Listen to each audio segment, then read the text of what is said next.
Howdy, I'm Wes Brown, and this is Scott Dunlop, and we have been working on this for the last year or so. Some of you may have seen last year's presentation where we had a Lua-based prototype, but we are ephemeral security, and we conduct research, development, and engineering of very interesting solutions and products. Many of them are available openly with the option to purchase an unencumbered license for integration into commercial products. The stuff you will find on the internet are LGPL or GPL, so you can download it and try it yourself. What is Mosquito? Mosquito is a virtual machine environment with a lightweight framework to deploy and run code remotely and securely in the context of penetration tests. It makes a best effort to ensure that communications are secure, because historically exploits have not tried to make sure that the communication is secure, and it can't always do so. Deploy code in a virtual machine is not stored outside of the process space, meaning it never hits the disk. When you have an exploit, it will not hit the disk. If you have a methodology, it will not hit the disk unless, God forbid, you manage to swap. It protects the confidentiality and trade secrets of code that is deployed and run on the target. This could be an exploit or a methodology. Why do all this? Often it is desirable to leverage zero-day code, but doing so in an uncontrolled fashion can have repercussions. Like if you use zero-day code and somebody of a target managed to get a hold of the zero-day code, they might spread that around or something.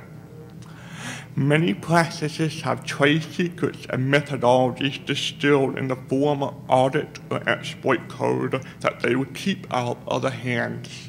And for that reason, they would tend to keep it on their own machines that they can control. What Mosquito lets you do is deploy the code you want to control on a victim machine and have a reasonable precaution of it being secure and safe from being reverse engineered and tampered with.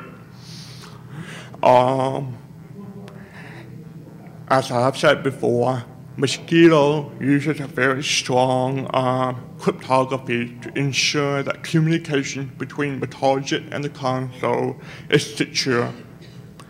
And more interestingly, it provides a dynamic remote execution environment, allowing modifications of code. How does this approach compare to the others historically? Shellcode is static, inflexible, low-level, and targeted to one environment. It can break with patches or environment changes.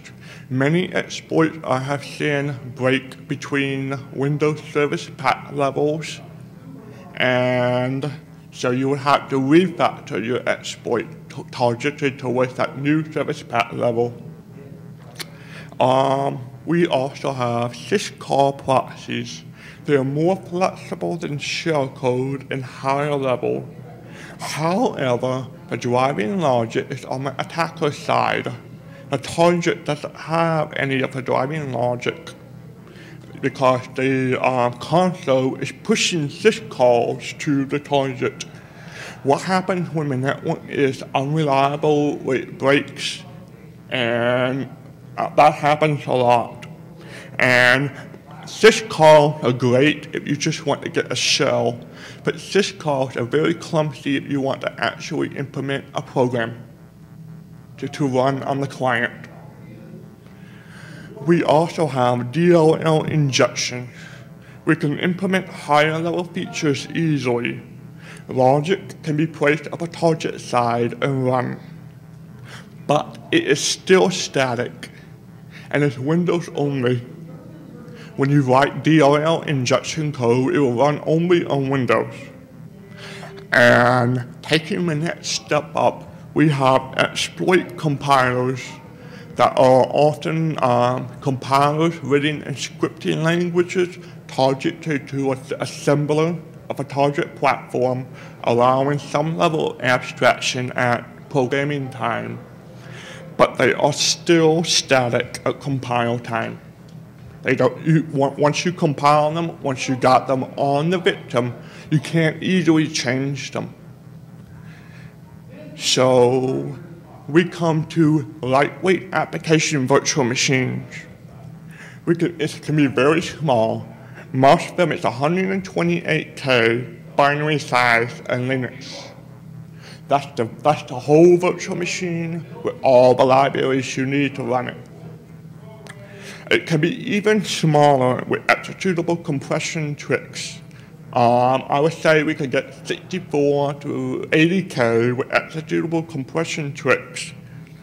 And more interestingly, is write once, run anywhere. Code written on a Linux VM will run on a Windows VM unaltered. You don't need to write custom code for your different platforms. While I've seen exploit code or attack code, you have to write it specific to the platform. But if you write it using Marsden, you don't have to.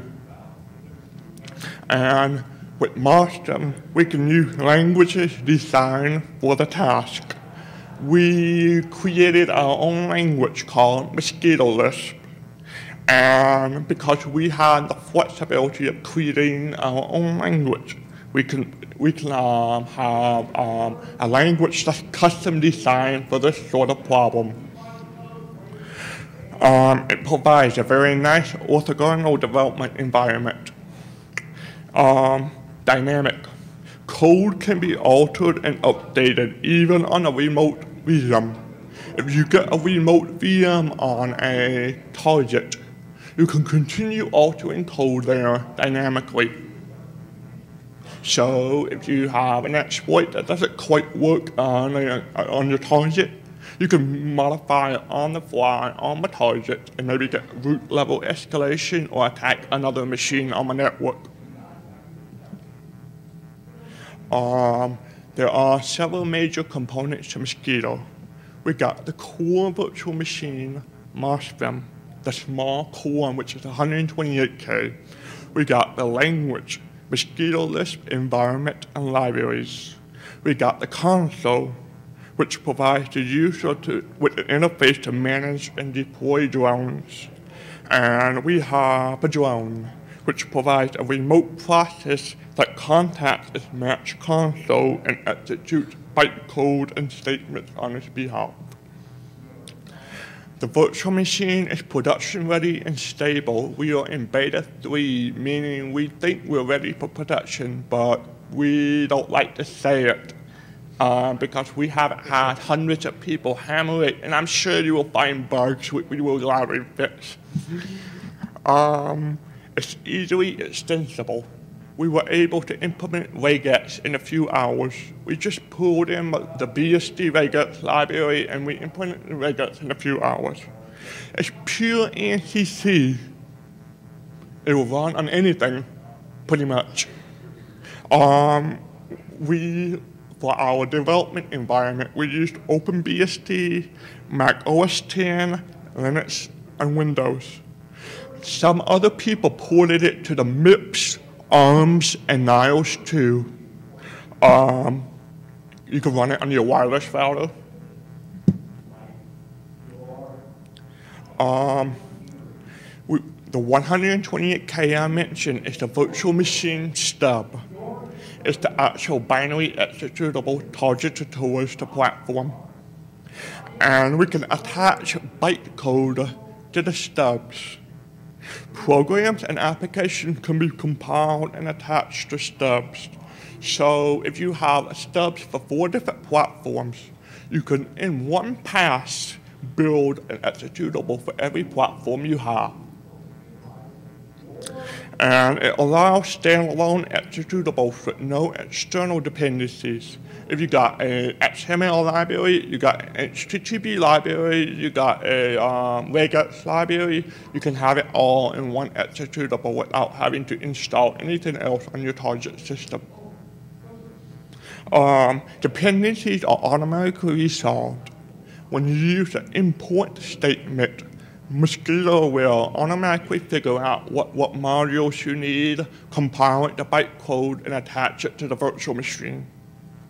And we have integrated very strong cryptography using ECDH for key exchange and AES for the communication itself. Now, Mosquito Lisp, the language. It's a network-oriented and compact Lisp with strong influences from Scheme. It's designed for network applications. It's highly concurrent and provides simple and efficient network and process APIs. Over the last year, we have implemented our library function. We have over 300 primitive functions or 200 library functions in the standard library, not including additional libraries specifically to MOSWEB. We are well documented, or at least I like to think so. We have a complete reference manual for the functions that we have. How many programming languages can claim that? The language is sufficiently developed that we wrote the compiler in it. The Mosquito compiler is written in Mosquito Lisp. The compiler compiles itself as part of the build process. And we got all sorts of nice goodies in the standard library. It can be available on your own if you like. You can have XML, you can have an in-memory database, queryable database. We have regex support, we have HTTP, all that in this tiny little drone you can put on a remote host. One of the more powerful features of our language and environment is channels. It allows for abstracted communication. A cryptographic channel is provided for easy encryption. We transparently negotiate on top of channels, and it provides a layer of abstraction from the actual communication mechanism in use. Right now we use TCP, but there's no reason we can't use UDP, ICMP, or DNS. It will not change any of your higher level application or functions. All you have to do is write a little library to do it, to guarantee a network connection, and Mosquito will take care of the rest of it. Programmers do not care about how communication is done. Processes and sockets have read and write channels that can be mapped to other channels. Some people keep thinking that we could use that for distributed computing. Well, we could, but it's not our goal, our target. But I wouldn't stop anyone from creating a distributed computing with this. The drone is the virtual machine with crypto and drone functionality. It's highly optimized to reduce size.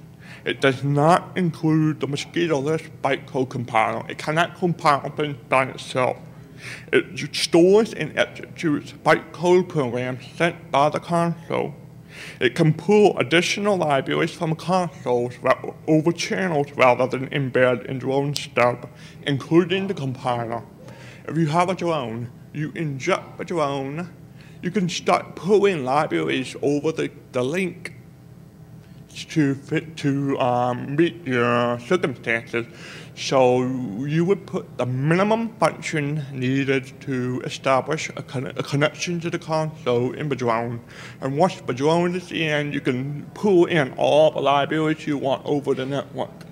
This is to keep the drone as small as possible. And right after we bootstrap, we can expand the functionality. Bytecode sent by the console is only stored in process memory. When the console sends it to the drone, We do not write it to the disk. It's kept in memory. And even more neat, a drone can relay for a drone to the console. So if you have a console and you set up a connection to a drone, you inject it using an exploit.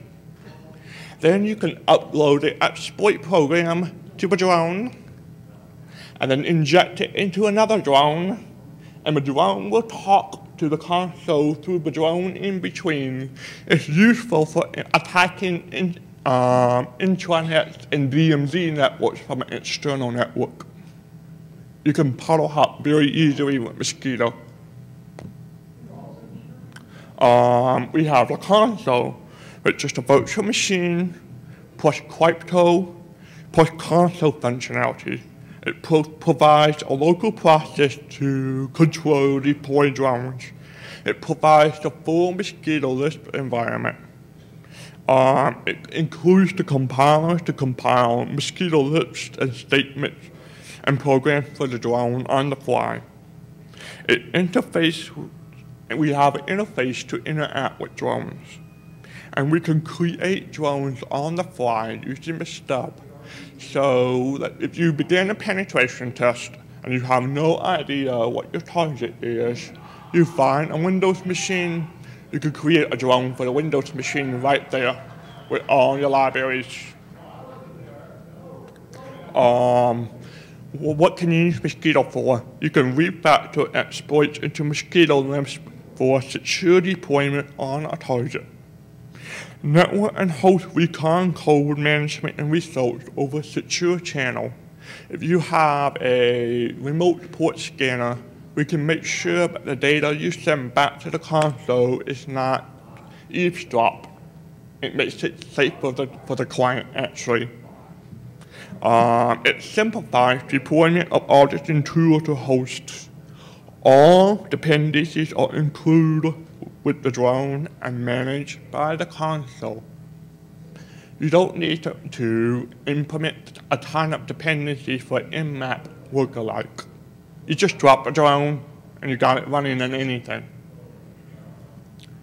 And here's the demonstration.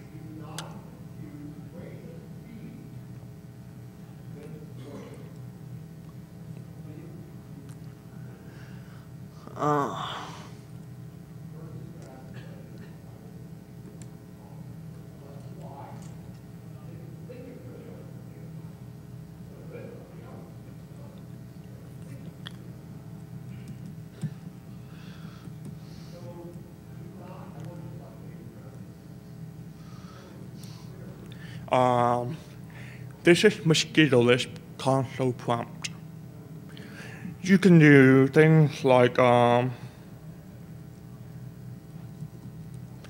3 and 5 into 8, that sort of thing. Would you like to demonstrate Mosquito Lisp? I guess I could. Yeah. Let's see. What's a good one?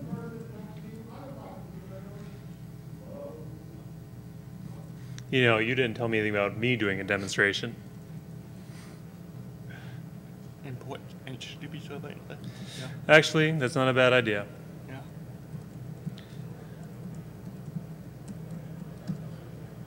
All right. Confirm it's there. Okay. What's the address of one of the victims?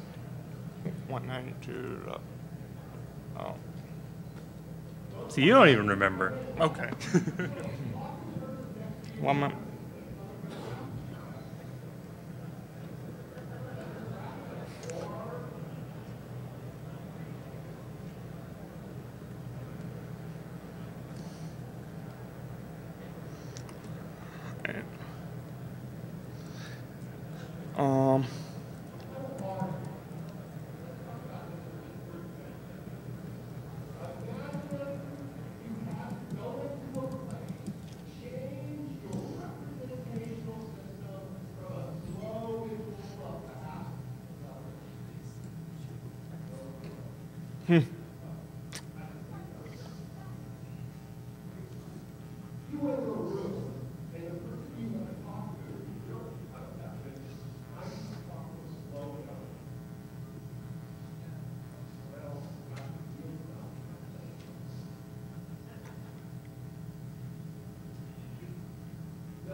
Here, why don't you just, Wes?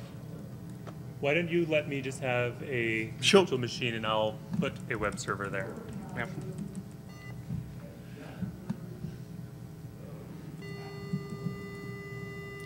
That's a really annoying beep, man.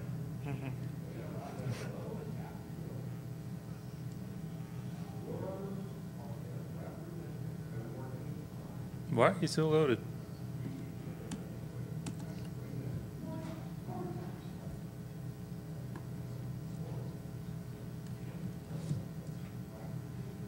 Hello. Yeah.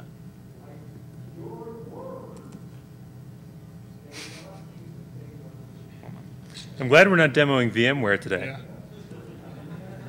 Yeah. Come on, let go.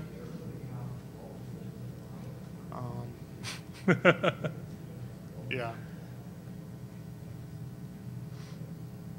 You didn't tell VMware to allocate a full gig for that image, did you? Oh. It's 384, but that's well, Oh, wait, here we go.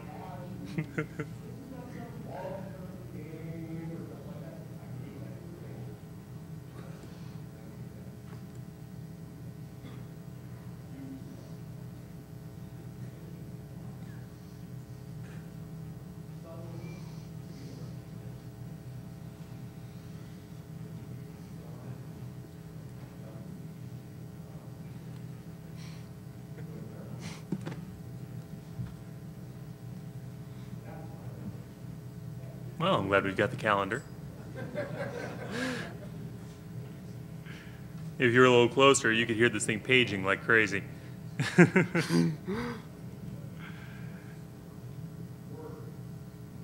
You know, I'm not a patient man. yeah.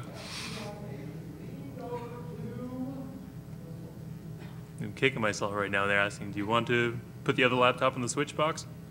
Man.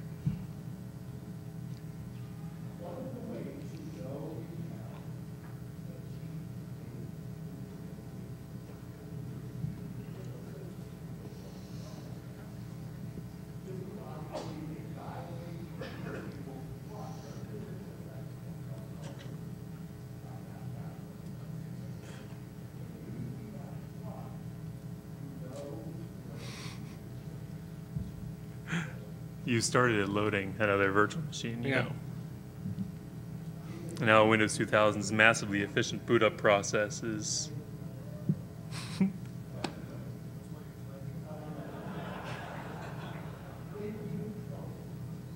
well, we'll give it an hour and Yeah.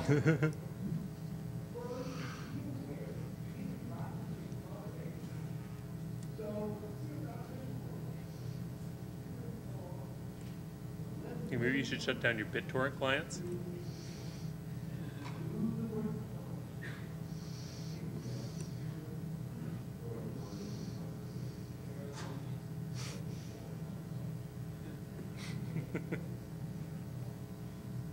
Well, at least the Linux image is being helpful.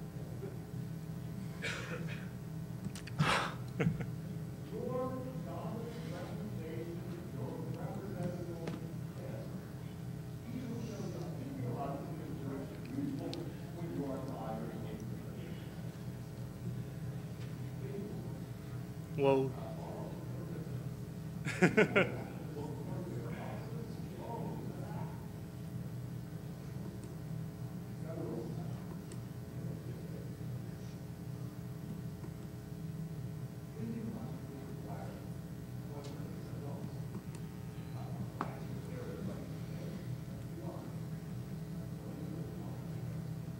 It's still paging like mad. I don't think you Yeah. can hear it.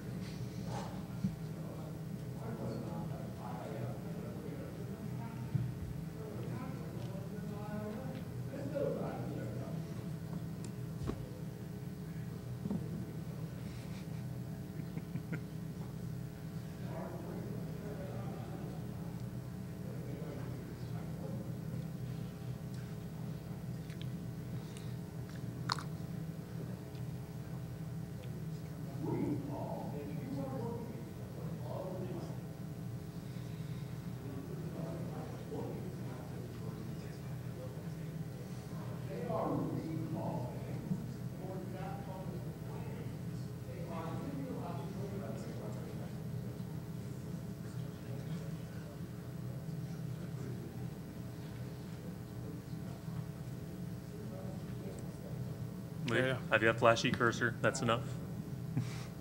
Back away before I break something else.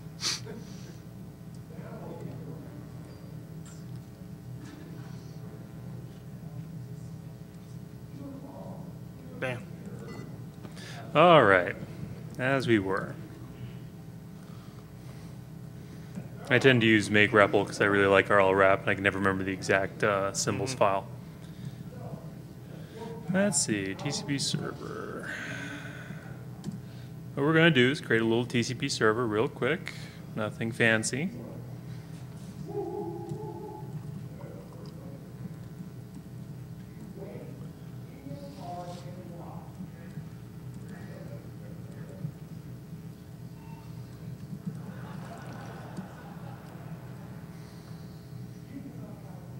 It would help if I gave it a port.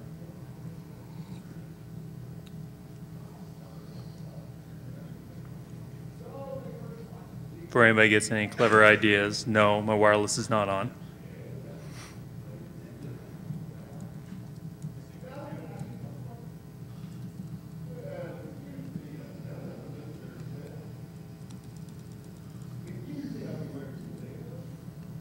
I need coffee. Can you give me coffee?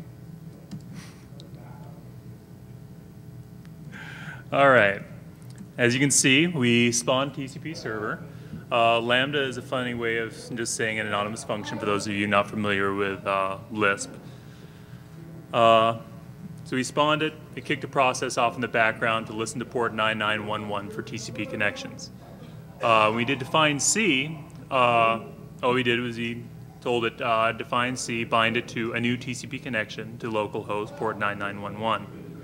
Now that first thing we have to do, because the connection is asynchronous, we have to check to see that it actually has connected. Connect. Good. Now we can do another wait, get the bye message that we sent earlier, or not. Let's take a look at why.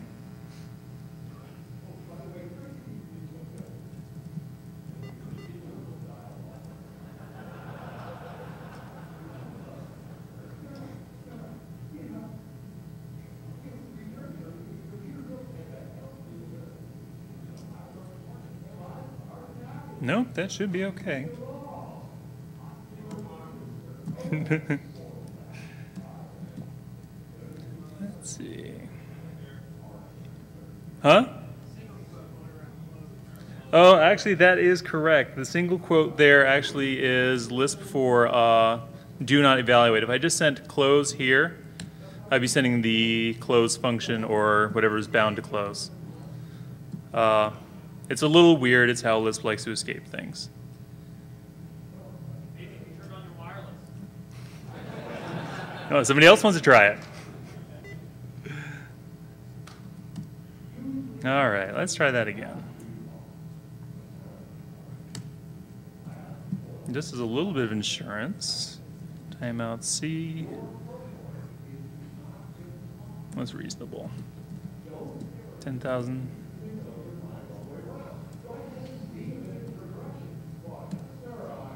Oops.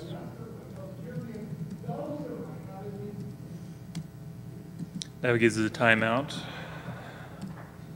Now we do another wait. Still no good. Is this a good time for me to ask you what firewall policies you put on this thing? I know. You're sabotaging me, you know that, right? Okay, so that's no good. Well, I've shown the interactive debugging capabilities.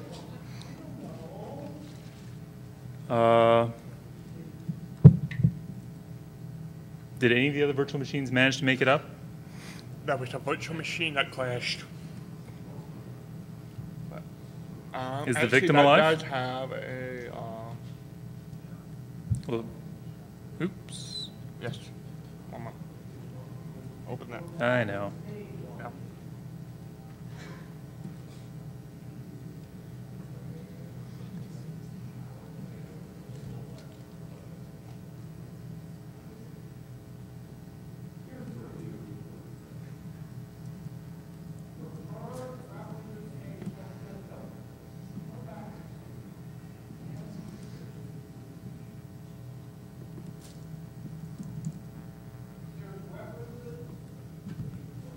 .190. What is that? 190, 130. All right.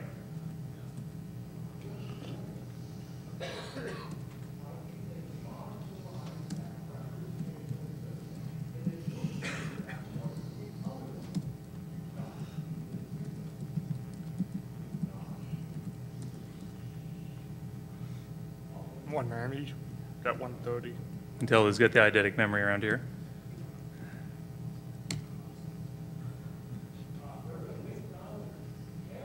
And we get a bad request.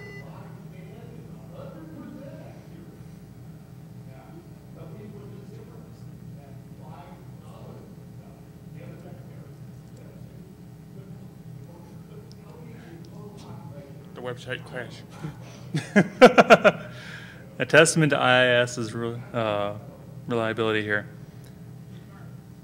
Actually, no, I got a bad request directly from the server. Okay.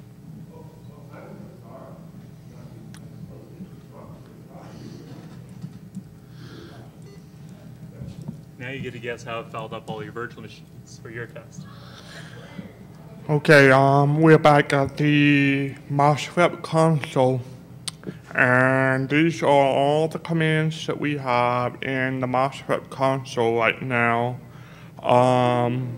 We have copy, we have drone, we have create a drone, we have fork.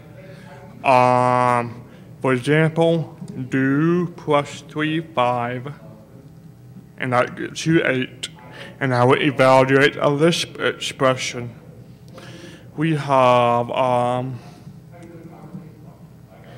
we create a drone on the file, ID, platform. So we can do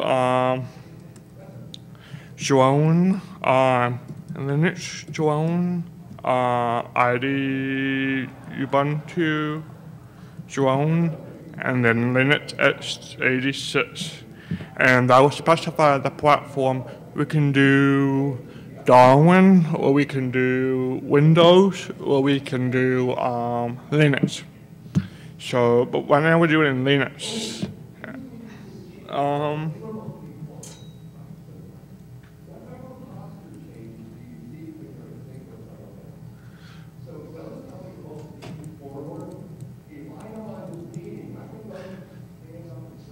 But first we have to define the address that the drone knows to connect back to, which is 1.9.129.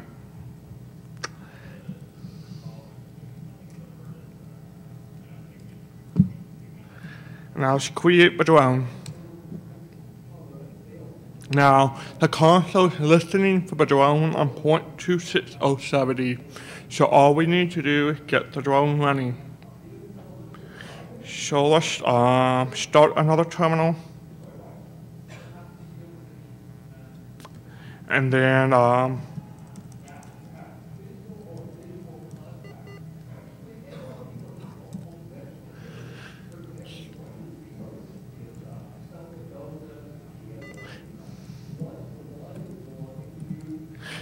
that's the file with the virtual machine itself with the drone functionality attached in bytecode. So we just chmoded it.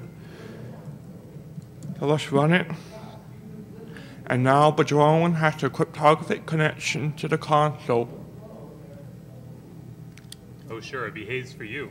Yeah. And we did key exchange and all that while we did the connection. The drone is given a key, a one-time key that is used when it's connected to the console. No other drone will have that key. So we have a drone named Ubuntu drone. And it's listed in the list of nodes. This node command will show all the drones that are connected. So we have a special command called on Ubuntu drone do +3 5. This looks simple, but it's doing a lot of magic behind the scenes to let this happen. What it was doing was it was taking the Lisp expression +35. It was compiling it to bytecode. It was taking this bytecode, transmitting it over the cryptographic connection to be executed on the drone itself. And then the drone passed back the result. 8. So we have some pretty neat functions like fork. And it will spawn a new window. This will work on Mac OS X. This will work on Windows. We have some sort of platform native way of spawning windows on each of these platforms. But we just spawn a new window for that particular context, Ubuntu drone. So whenever you type a statement in that, it will happen on the drone itself rather than on the console. So we have plus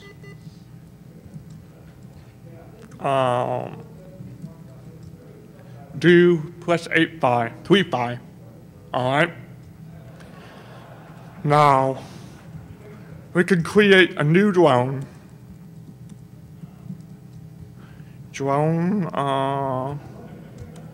Ubuntu drone to Linux drone to Ubuntu drone to and then it's x86. Whoops. You always forget. I forgot to set the address.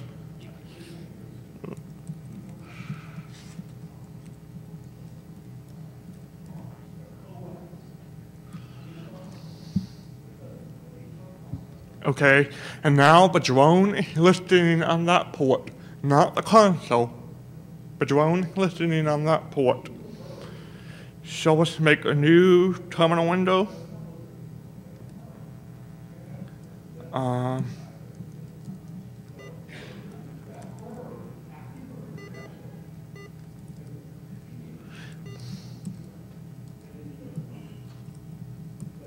Set it executable. And now the drone connected to the drone, and through the drone it's talking to the console. So let's check out the console. There it is. And now we can do on Ubuntu drone to on Ubuntu. Do +35. And now what happened here is the bytecode was compiled. It was transmitted to the drone through the drone layer in between. And further, the drone in between doesn't know what's going on because the channel between the console and the second drone is its own cryptographic channel. Only the console has the keys for the drones. So even if you have intermediary drones and somebody intercepts the drones in between, no good. You don't have the keys for any of the other drones. And then, this is neat. We have a proxy, a SOX proxy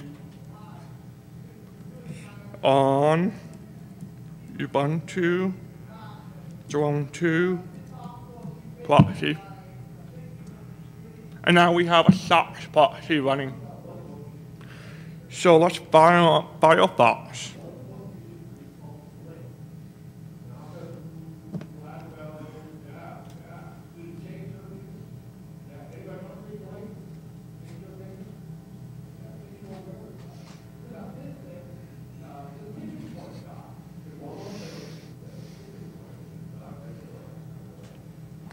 Let's go to Preferences.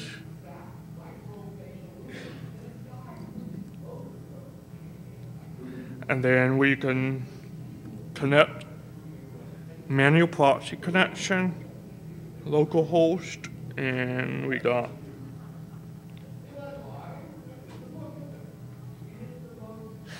two 7241. 27241. It's a SOC 4 proxy. Just push OK. And then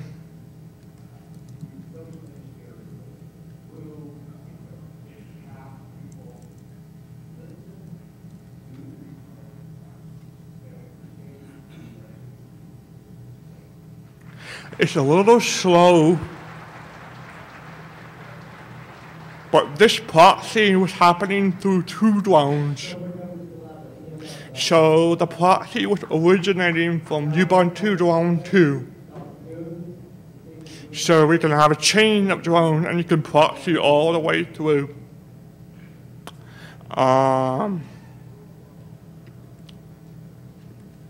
We have a port scanner too. So we would do on Ubuntu drone 2 port 80 and then 192, 168, 190, and then 80.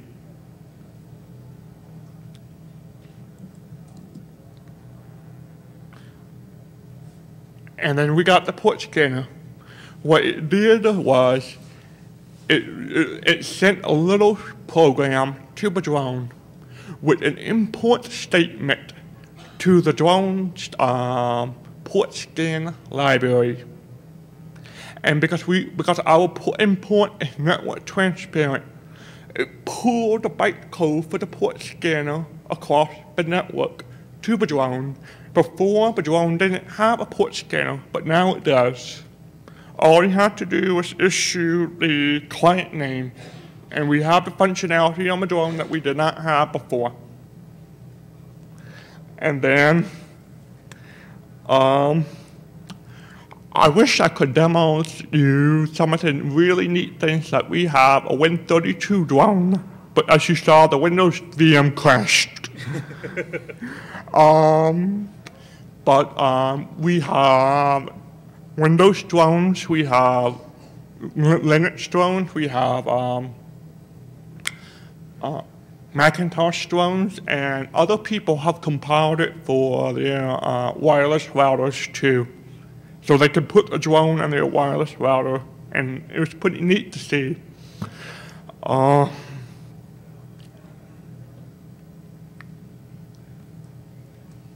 on. Okay. You forgot to show them something fun.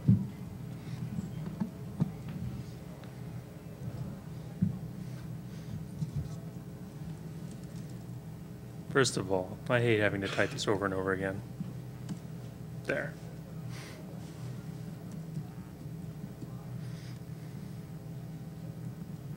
You do have Nmap installed, right? Maybe not. No. Boy, Ubuntu never has anything useful. Why do I need Nmap? I got the port scanner. I'd like to verify.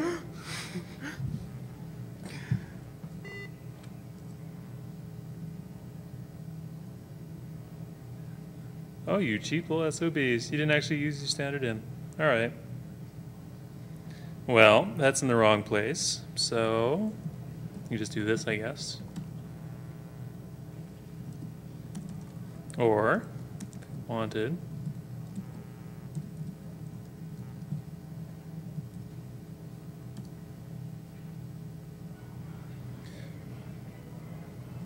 let's see. Keep forgetting to put Alice on. Pardon?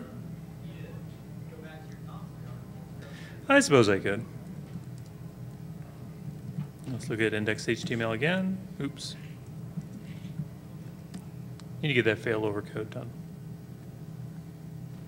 And it's right there. The SH stuff works pretty well, but I wouldn't recommend trying to use VI through it. Anything that wants a pseudo terminal, we don't support yet.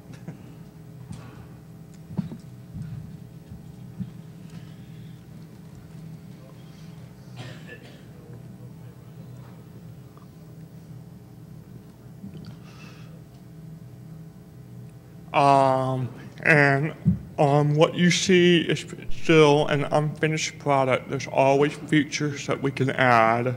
So in the works, we have, in plans, we have what syscall FFI interface. And with the syscall FFI interface, we can abstract it out using Mosquito List programs. So you have a foreign function in Windows that behaves similarly to a Unix PostIt call. We can just implement a Mosquito List library to abstract it out. So when you write your methodologies, it will work on Windows and Linux, regardless of the platform differences. One neat thing we're looking at is DLL and share library injection, so that we can insert a drone, and then we can pool additional binary level libraries over the wire. Right now, we can pool Mosquito List bytecode, but we can't extend the functionality of the virtual machine. But we use DLL and share library injection. We can do that. Like we can add kernel drivers for packet sniffing and the like. One thing we're looking at is executable compression techniques with a target size of a 64K payload for the virtual machine drone. Another thing we're looking at is additional transports, UDP, ICOMP, and HTTP DNS. And of course, there are always core language and environment enhancements. Another thing we're looking at is in the work is proboscis, which is the feeder tube of a mosquito. Its only job is to pool a higher level environment like mosquito. We're thinking about making it a fourth virtual machine with a FFI syscall interface, and it abstracts out the low-level assembler, and it allows multi-architecture shellcode because fourth is very close to assembler. It's closer than C is, but it's still a pretty nice language to develop in. So we have a targeted binary size of 2K binary, allowing inlining with exploits. And we have handcrafted assembler with relocatable code, so you can use it as any exploit. Okay. Another thing we're looking at in the works is IPAP, the framework for network applications to generate, collect, and analyze network packets. It's a sophisticated library to classify packets and manipulating packet fields without forcing developers to resort to complicated structures and pointer arithmetic. It will extend MOSFET console drone with packet sniffer and generation functionality. These are our email addresses, and you can find us online at worldwidewebfmlsecurity.com. All the code is available by LGPL from worldwidewebfmlsecurity.com. What you have on the DEFCON 14 CD is a beta 2. What we have on the site is beta 3 because we have been constantly improving it since we submitted for the CD cutoff. So if you want to try Mosquito, I would encourage you to download it from our site. We also have a mailing list which you can find at our site for discussion and question. You have any questions?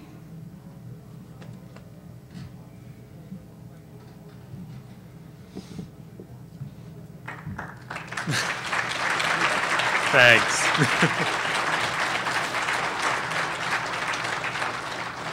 As you may have noticed, Wes is deaf, so it's easier for me to handle the questions. He can't lip read from quite this distance. Though I still think we should have brought binoculars. Hey, this is the first time I've ever heard of what you're working on. Sure. Sounds really cool. But I'm just curious, what happens if you lose the connection to a drone?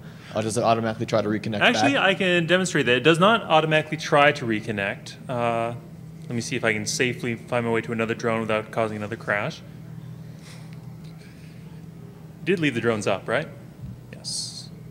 Let's see. Would the console please stand up? But actually, we engineered for that because it's fairly common. Oh, you killed it, didn't you? You caused me no end of trouble, Wes.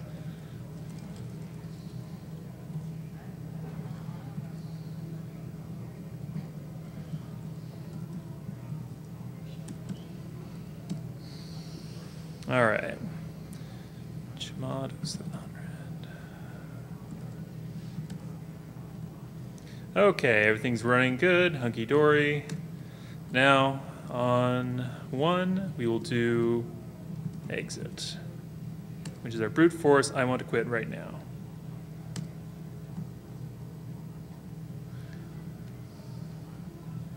That didn't work good. What the heck? Yeah. Why is there a touchpad there? You know, people should choose if they want a stick or a pad.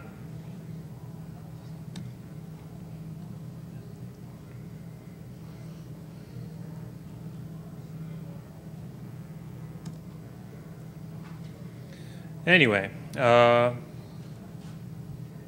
why are you scrolling? Wes, your console is drunk. All right, as you can see, we've lost connection because some bastard did a Control-C. So what we do is you simply instruct the console that run will be reconnecting. We reinitiate. And as you can see, it's right there again. On 1, do print. And as you can see down in the corner, hi.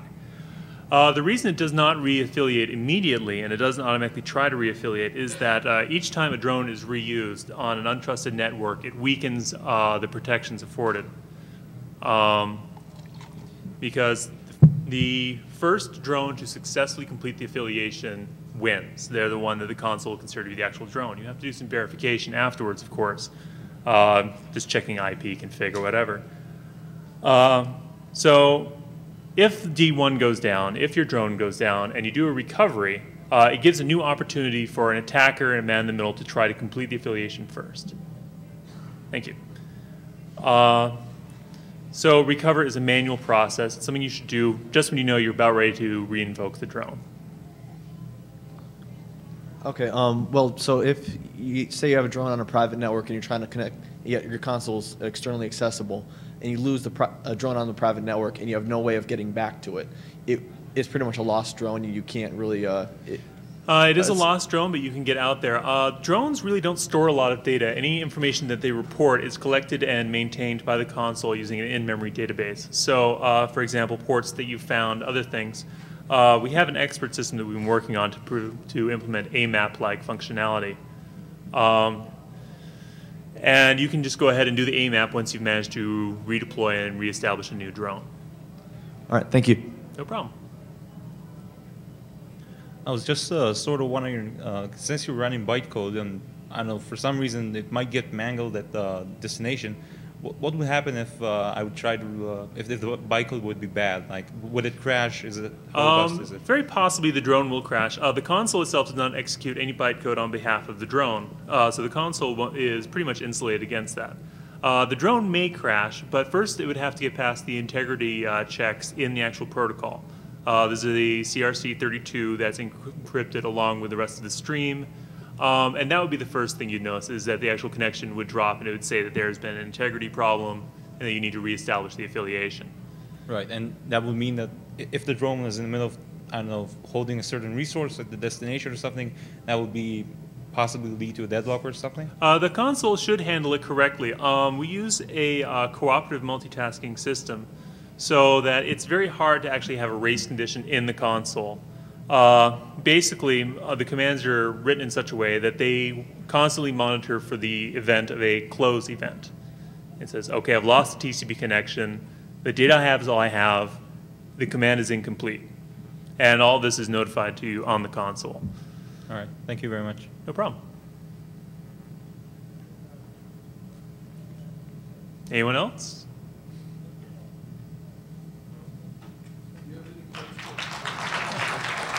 Sorry?